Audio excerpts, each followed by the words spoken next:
The games are getting tighter and the number of days left in the regular season are getting smaller. Who is in the driver's seat to win a Big 12 title this year? We are breaking it all down today, and it starts right now. Ogunbowale for the win. You are Locked On Women's Basketball, your daily podcast on women's basketball.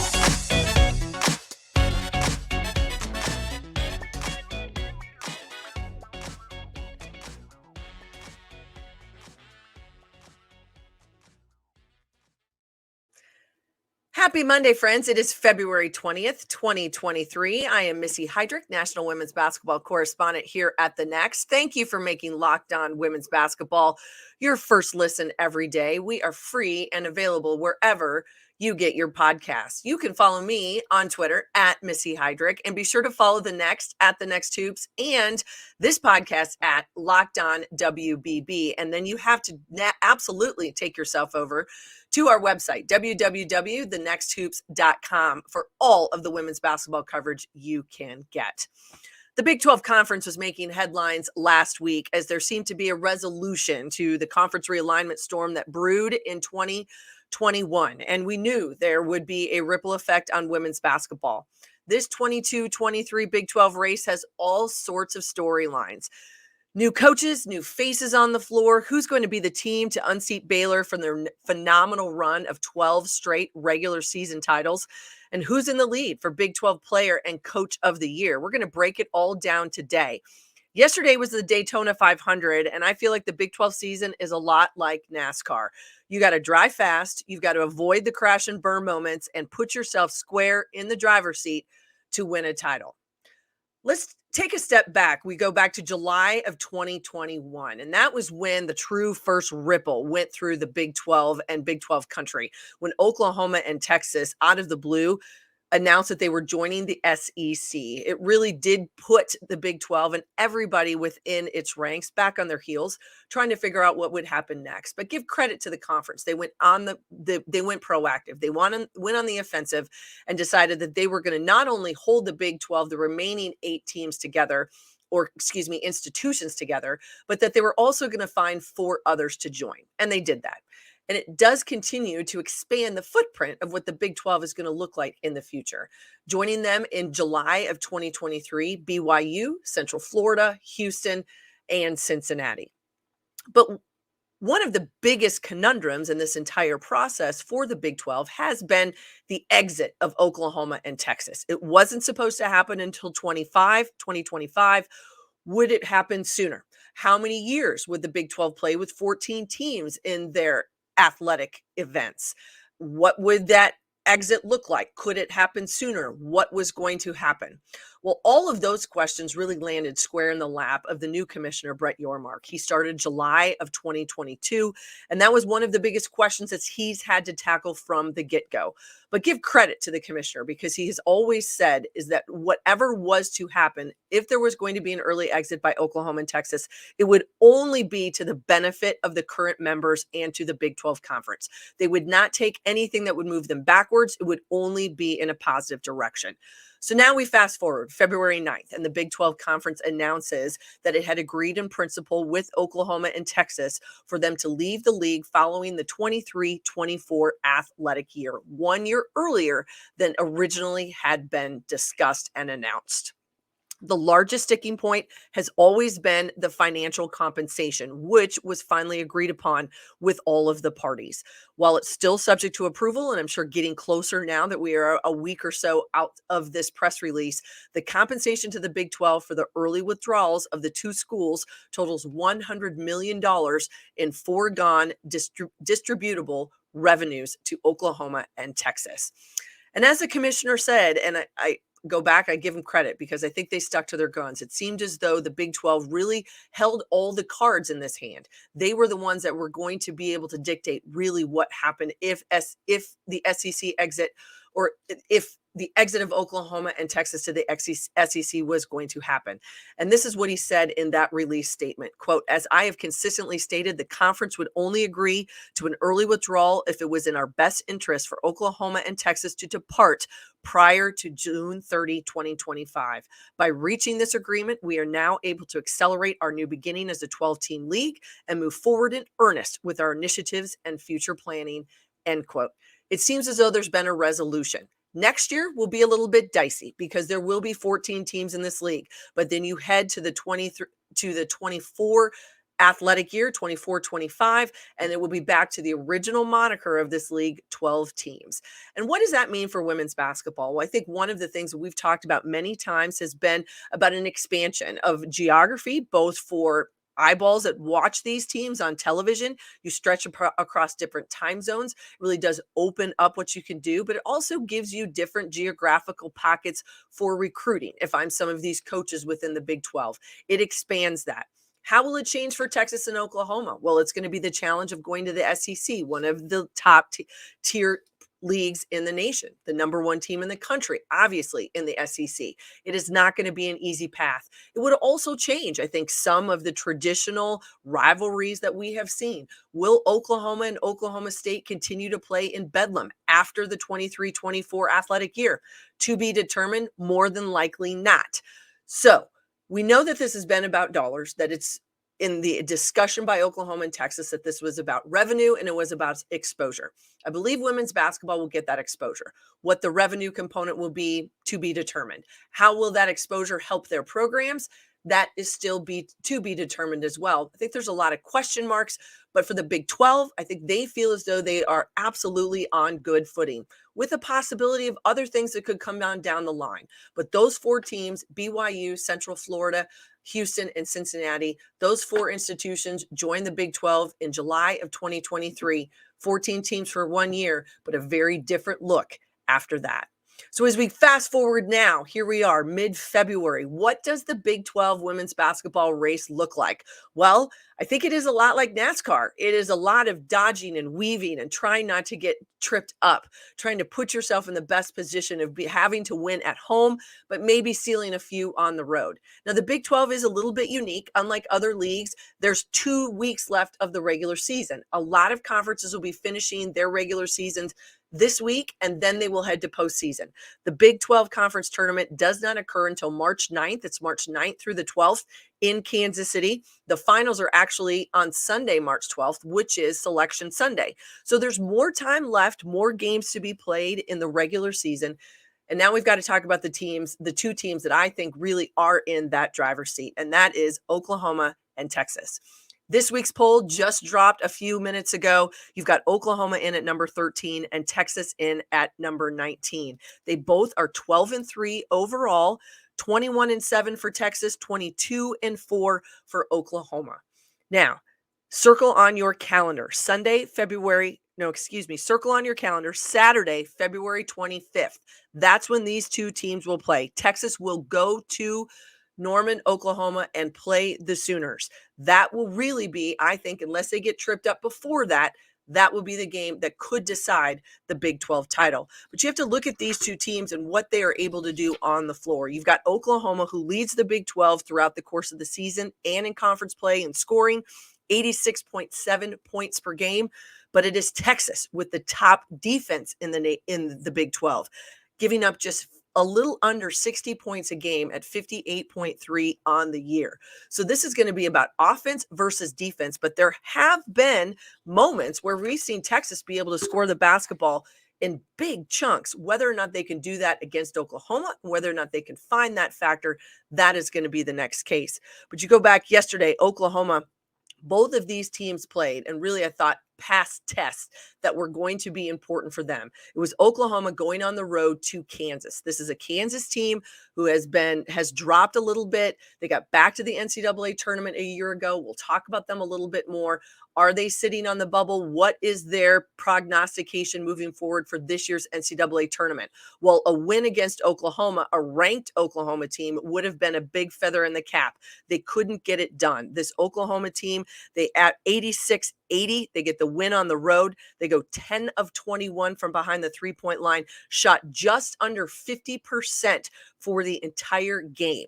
So a trouble by Kansas to be able to get this Oklahoma offense stopped, as most people have been able to do. The biggest question about Oklahoma is whether or not they can stop people. We know that they can score. It's the system that Jenny Baranczyk has set up for them, that they were able to move and cut and find open players, and it is balanced scoring. 15 points from Liz Scott, 18 from Anna Yanusa, 11 from Taylor Robertson. Maddie Williams goes for 23 and 5 rebounds. She also had 5 steals. But this is one mark that you've got to take note of. If in a close game on the road, what does Oklahoma get? A lift from their bench. 19 points for the Oklahoma bench, 0 for Kansas. 12 of those came from the transfer Aubrey Jones. She comes in off the bench and knocks down a couple big threes, especially in the second half. Oklahoma escapes. They get out of Lawrence with a win and continue their drive and now sit themselves again at the top of the league, still at 12-3. Texas, they were hosting West Virginia. Now, West Virginia, when you look at the numbers, they are second in the league in team defense. That's how the Mountaineers have been beating teams all season long with their defense. Could Texas survive? Could they give themselves an opportunity at home? Absolutely did it. And they just put their foot on the gas and never let up. 74-48, they get the win. 32 points in the post. That point paints a big difference. 3 players in double figures, including Shaylee Gonzalez. She leads the way with 18. Rory Harmon, who's leading the league in assists. She's got 16 points and 6 assists. But again, it was the defense. You thought it would be a defensive struggle between the two, but West Virginia absolutely struggled to score the basketball. They shoot just 27% from the field for the game. 15 of 56. 6 of 21 from behind the three-point line. So Texas's defense came to play and again put themselves doing exactly what they had to do. A lot of question marks about Texas earlier this year. They dropped some games, weren't necessarily playing together. They had injury issues. You had Rory Harmon who missed some games, and then Aaliyah Moore goes down with an ACL injury, is out for the season. How did they respond? Well, I think this Texas team is really starting to find their groove. And if you go back a year and you look at what Texas did this time last year, and the momentum that they had to go and win a Big 12 tournament title in Kansas City, can they do that again? Absolutely, if they continue this upward trajectory and are in a fight for a regular season Big 12 title. All right, when we come back, a breakdown of the teams and games coming up that can still shape the last 2 weeks of the regular season in the Big 12. But first, a message from our friends at Nissan. Nissan's most electric player of the week is brought to you by the all-new, all-electric 2023 Nissan Ariya. Well, I would have to say that my Nissan's most electric player of the week has to be Jason Tatum of the Boston Celtics. In last night's NBA All-Star game, he goes for 55 points, is named the MVP, and sets a All-Star game scoring record. Just one of the most dynamic players, I think, in the NBA. He is electric. He's fierce. He makes plays not only for himself, for his teammates. And when he found the groove yesterday in that All-Star game, there was no one that was going to stop Jason Tatum. He gets my vote. The 2023 Nissan Ariya packs pin you to your seat power and premium intelligence all in one electric vehicle. The all-new, all-electric 2023 Nissan Ariya. It is coming. The EV for people who love to drive. Shop now at nissanusa.com. Hi, everybody. I am Missy Heidrick, and thank you for making Locked On Women's Basketball your first listen today. We are breaking down what's going on in the Big 12 Conference. Well, we know that there's been a lot of conversation about Texas and Oklahoma, the exit that they're going to be having as complete institutions from the Big 12 after the 23-24 season. But now, this year, right now, Oklahoma and Texas vying, putting themselves in the driver's seat and vying for a regular season Big 12 title, both sitting at 12-3, and they've got a huge matchup coming up on Saturday, February 25th. But we have to start talking about a couple of these other programs and other teams right now who have been making a splash in the Big 12. I think it's incredibly important to talk about the Iowa State Cyclones. You have to think about what they were able to do over the course of the last couple weeks. Now, they had stubbed their toes. They were able to stop a 3-game skid.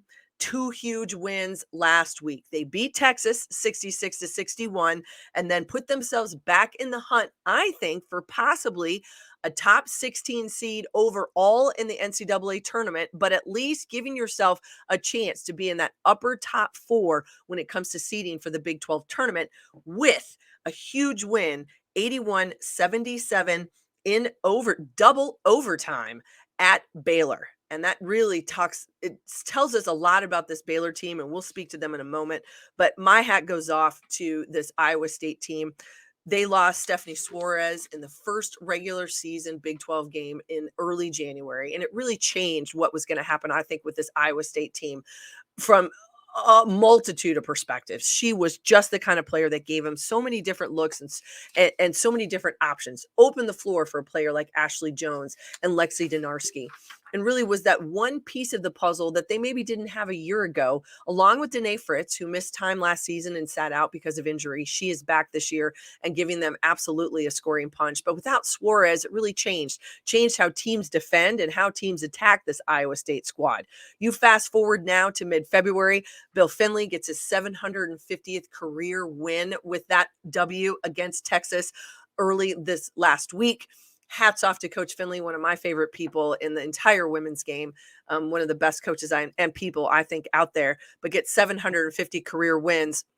And that was one of two conference games on Saturday, February 18th, that went to at least double overtime.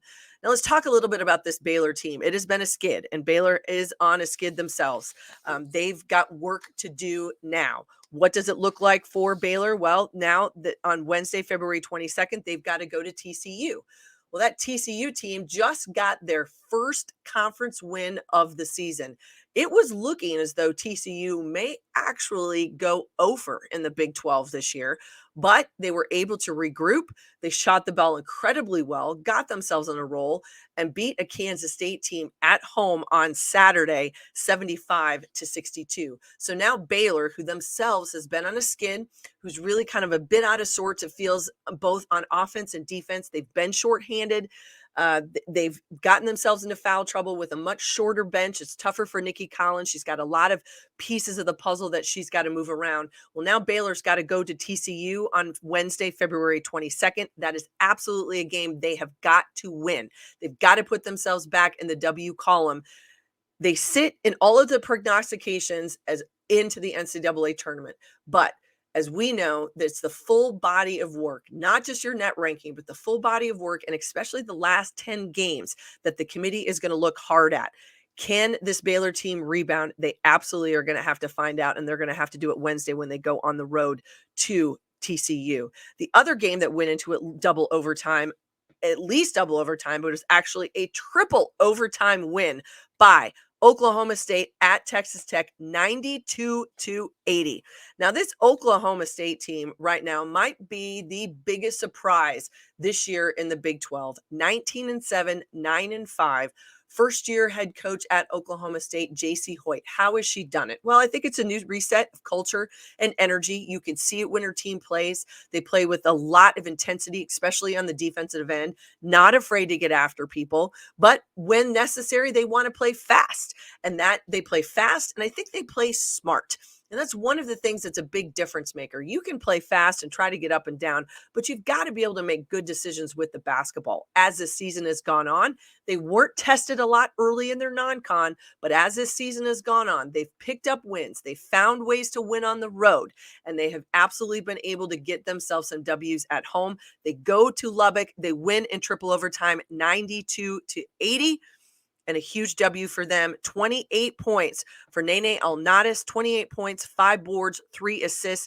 They also got 17 points from Claire Chastain. Lexi Keys, a guard back from a year ago. She gives them 16 points and 6 rebounds, 4 assists. 10 points from Taylon Collins, one of the best and most explosive rebounders in the Big 12. Those are she and Lexi Keys, 2 players back from a year ago, but a lot of new faces for Oklahoma State, and that has been the difference maker. Texas Tech falls to 16-11, 4-10 in Big 12 play. As we look at it, some of it is about a bubble watch. We mentioned West Virginia. They did not help themselves out with that 74-48 loss at Texas over the weekend. They've really been kind of on the outside looking in as we think about the field of 68 and the NCAA bracket. And I think that continues. This Oklahoma State team absolutely in the hunt. However, they cannot afford to slip up. And I think that's one of the things as we say, you got to drive fast. You've got to avoid the crashes. And if I'm Oklahoma State, that's got to be their message over the course of the next 2 weeks to finish out this regular season. Avoid the crashes. Give yourselves an opportunity. Their next test is Wednesday, the 22nd. Iowa State comes to town to Stillwater. That will be a big game for both of these teams. Then their next matchup is Sunday, 26th. They travel to Kansas, and then they will be at West Virginia on March 1st, and they will finish the season Saturday, March 4th. Regular season will be Bedlam. Oklahoma at Oklahoma State. And depending on how Oklahoma finishes up until that point, that could be a Big 12 title on the line for the Oklahoma Sooners as they have to go into their rival for Bedlam. So mark your calendar on Saturday, March 4th. That's going to be a big one regardless. But this Oklahoma State team, I absolutely believe they control their own destiny. We talked a little bit about Baylor. They've got work to do. I think Kansas as well has some work to do. They now are 6-8 in this league. They are just 16-9 overall. It has been a slip. It has been some tough losses that they've had. They've dealt with some injuries, some players that have been out. But the balance that they get from some of those players and how can you make that move? I think this is an important last 2 week for Brandon Schneider and his team. Can they rebound with that loss that they had at home to Oklahoma? Their next opportunity comes on Wednesday. They travel to Manhattan, Kansas. Wednesday, February 22nd. That is the Sunflower Showdown, Kansas at Kansas State. All right, when we come back, it's time to talk about who is in the running for the Big 12 Player of the Year and Coach of the Year. A couple names that may or may not surprise you whatsoever, so we shall see. But first, a message from our friends at Built Bar. So if you're looking for a delicious treat but don't want all the fat and calories, then you've got to try Built Bar. We all just have been through the holiday season a month or so ago, and we all have those goals to be a little bit healthier and to eat a little bit better. And it can be hard and you don't want to compromise taste. So that's why you've got to try Built. With Built, healthy is actually tasty. And seriously, they're delicious. You won't even know that they're good for you. What makes them so good? Well, for starters, they're covered in 100% real chocolate. That's right, real chocolate, which I absolutely love. I'm not sure how they do it, but these bars taste like a candy bar while maintaining amazing macros. That's what's even better is that they are actually healthy for you. Only 130 calories and 4 grams of sugar with a whopping 17 grams of protein. And now you don't need to wait around to get a box. Before, we've been talking about you had to order the Built Bars from Built.com. Now you can get them at your local Walmart or Sam's Club. That's right. So head to your nearest Walmart today. Walk to the pharmacy section, grab yourself a box of Built Bars, and you can pick up a 4-box of cookies and cream, double chocolate, or the coconut puffs. And if you're closer to Sam's Club, run in and grab a 13-bar box of our hit flavors. You can thank me later. Hi, everyone. I am Missy Heidrick, National Women's Basketball Correspondent here at The Next. And we've been talking about all things Big 12 women's basketball. Who's hot, who's not, who's in control of their own destiny. There's 6 teams that have been part of the watch of possibility of getting into this year's NCAA tournament. What will that look like in a couple weeks? Hard to tell, but we all know that really each one of these teams do control their own destiny. It's how you avoid the pitfalls. It's how you avoid the crash and burn. You can't trip yourself up over the course of the last couple weeks. If I'm Oklahoma State, that absolutely is important. If you're Baylor, you've lost 4 in a row. You've got 4 games left. You've got to get back on track. If you're Kansas, you just dropped a heartbreaker at home. Couldn't beat a ranked Oklahoma team who sits at top of the league. Can you turn it around and get a W and sweep Kansas State at home, in Manhattan on Wednesday? These are all the question marks that are still part of what the Big 12 regular season is coming down to. 2 weeks left, different than all of the other leagues around the country. And then their postseason tournament begins the 9th through the 12th of March. And actually the finals are the afternoon of Selection Sunday. So one of the big questions that always comes up is everyone wants to talk about who's in the running for all of these postseason awards that we see. What is it going to look like? Well, I think if you were going to look at some of the numbers and think about who are the players that are having some of the most impact for their team, I think it really comes down to just a few names and a few outstanding players. First and foremost, I think in my mind, my vote for Big 12 Player of the Year would go to Ashley Jones. She was the preseason Big 12 Player of the Year as selected. And I think as because she leads the league in scoring, she's third in rebounding. She averages almost 35 minutes a game this season. Ashley Jones coming back for her fifth year at Iowa State to play with the young women that have been part of that program for many years. I think she absolutely deserves to be Big 12 Player of the Year. And part of the reason is because of what Ashley Jones does when she's in a game. It isn't necessarily always about volume shooting or about averaging and scoring what she does. It might just be about forcing a team to have to make some choices defensively because she is in the game. That is the difference maker. When she's not in, Iowa State is very different. But when Ashley Jones is in the game, you have to guard them different. You have to be aware. And because she's got others around her that can shoot the basketball at such a high level from behind the three-point line, that's what makes that team so dangerous.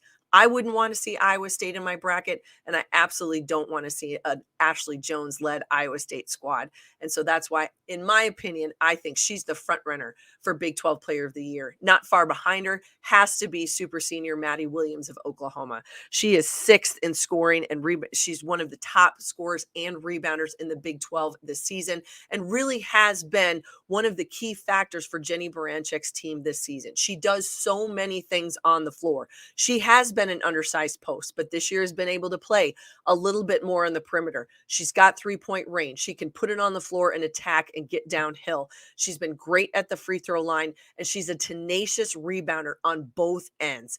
If you're going to play for Jenny Baranchik in that system, you've got to be willing to rebound, and Maddie Williams absolutely does that. You complement her with Anna Yunusa and Taylor Robertson, the all-time, one of the best three-point shooter in NCAA women's basketball history. That's a huge compliment. Also, with other great players around her. And Maddie Williams, I think she's probably going to be coming right up there with Ashley Jones as an opportunity to be named Big 12 Player of the Year. A lot of people ask about Defensive Player of the Year. Well, for me, that's really a no-brainer. And I like Tiana Jackson from Kansas. She is the top rebounder in this league. She is the top shot blocker, and she's a game changer. She is a rim protector. But you also saw in that Oklahoma game yesterday on Sunday how important it is for her to be in the game, because it changes how teams attack Kansas. When she is in there, when she is camped out in that post, she moves her feet well. When she can stay out of foul trouble, she is a game changer for the Jayhawks. I believe she'll be one of the top names for Big 12 Defensive Player of the Year. And a lot of folks ask about Rory Harmon, and I think Rory Harmon of Texas is the engine that gets that Longhorn team up and running and makes them go each and every night. Without Rory Harmon, that team was not as good. With Rory Harmon, they are very good.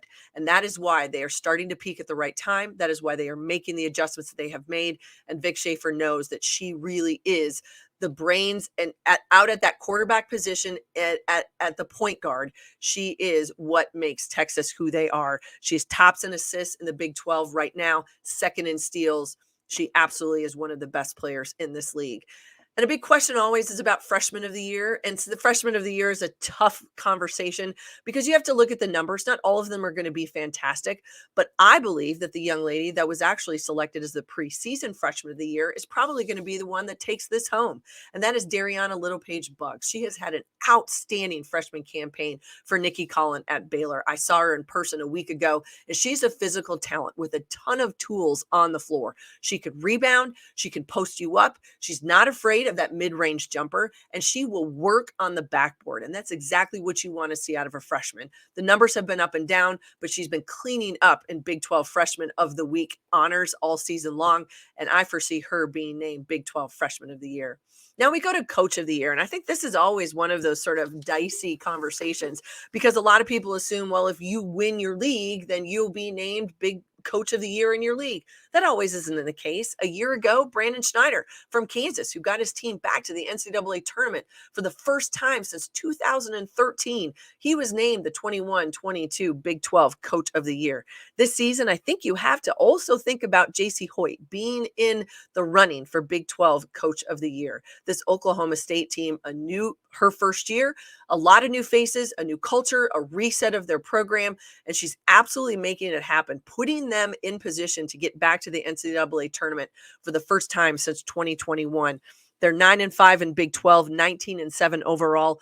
Opportunities ahead of them where they can't get tripped up. They continue to receive votes in the AP poll. They, along with Texas and Oklahoma and Iowa State, the three teams that are ranked, Oklahoma State receiving votes, I think they have to be in the mix. But you can't also not look at, I believe, Jenny Baranczyk and the job that she continues to do at Oklahoma. A year ago, just completely retooling and resetting this Oklahoma program. And they put themselves back in the NCAA tournament with a new style and a new system and a new energy for Sooner women's basketball. And that is carried over. How lucky has she been? And she will tell you this, said it at the beginning of the season, to be able to have Anna Yunusa, Maddie Williams, and Taylor Robertson back. But you pair them with other great talent on the floor. And I think just a freedom of the system for this Oklahoma team, second in the nation in scoring. I love the job that she's done there. I think she's finding and recruiting players that fit exactly into the system that they want. This is an Oklahoma program that is going to be one to reckon with for many years to come, even as they make that move to the SEC. Might be more difficult, might have to change what they do with their recruiting focus. But I think Oklahoma this year and next, with Jenny Baranczyk at the helm, they will continue to vie them. They will always be vying for a Big 12 title. I think she has to be in the running for Big 12 Coach of the Year. So there's a lot of games left on the docket. As we said, you don't want to miss any of them in the Big 12. They've got 2 weeks left of the regular season. Some that stand out. We mentioned Baylor at TCU on Wednesday, the 22nd. And then you've got Iowa State at Oklahoma State. Games where people cannot trip. Kansas, they control their own destiny. They've got to get back on track. Can they do that on the 22nd against Kansas State in Manhattan? You move to the weekend, Saturday, February 25th. That's the big one. Texas at Oklahoma. And then on Sunday, it's Oklahoma State at Kansas. Again, two teams controlling their own destiny. They don't want to be on the bubble. You want to be able to give yourself sure footing. Those will be big matchups. You move to the end, and I think that's where it becomes incredibly important. Oklahoma at Oklahoma State. Texas would be at Kansas State on Saturday, March 4th. Both of those games could absolutely decide the regular season Big 12 title. As it looks today, it doesn't seem as though Baylor will win 13 in a row. Regular season titles, they will be unseated. There will be a new Big 12 regular season champion. And then they move to Kansas City to see who might be able to get that automatic qualifier. But as we know, this is an incredibly strong league, great players, great coaches, and it has been fun to watch all season long. Well, I want to thank everybody for tuning in and for listening today. You can find me at Missy Heidrick on Twitter and all of my amazing colleagues by following us at thenexthoops.com and this podcast at Locked On Women's Basketball. Join me here on Mondays to talk all things college hoops and then come back every day this week for more episodes. We've got more college basketball news and notes, everything going on the WNBA. You can get draft previews as well on the weekends. It is fantastic. And any breaking news, we've got you covered right here on Locked On Women's Basketball. Thank you for making us your first listen today. Now, for your second listen, make Game to Game NBA. Every moment, every top performance, every result. Locked On Game to Game NBA covers every game from across your local area with analysis that only Locked On can deliver. Follow Game to Game NBA on the Locked On Network, available on the Odyssey app, YouTube, and wherever you get your podcast. All right, everybody, thank you so much for joining us today. Stay tuned. The college basketball season, we're coming to the end of the regular season, and then it's the postseason time. March Madness is almost upon us. Get ready. But don't miss out the last 2 weeks of the Big 12. You're going to love what you see. Thanks again. We'll see you soon.